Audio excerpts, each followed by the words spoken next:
ចូលទៅថ្វាយគុំលោកមកផ្លែតមកវិញបាត់ស្បែកជើងអាណាលួចស្បែកជើងគោកបីមិនលួចមកលួចស្បែកជើងអន្តិតនេះទេអី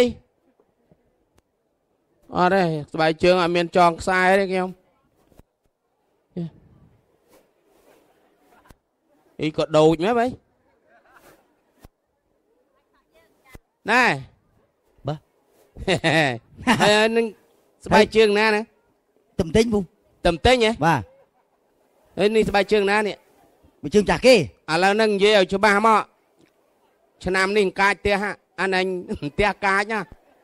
ហើយមានពាក់ព័ន្ធអីមួយខ្ញុំពូពាក់ព័ន្ធរឿងលួចស្បែកជើងហ្នឹងស្បែកជើងខ្ញុំហ្នឹងប្រកាសច្រឡំពូសុំទោសពូច្រឡំឬក៏បន្លំច្រឡំដោះចេញមកច្រឡំហ្នឹងពូខ្ញុំទៅចង់បានអីក្នុងវត្តក្នុងអីចឹងបាទចេះល្ងាទៅចាក់ពាក់សោកអាកក់ក្តៅចេះសោក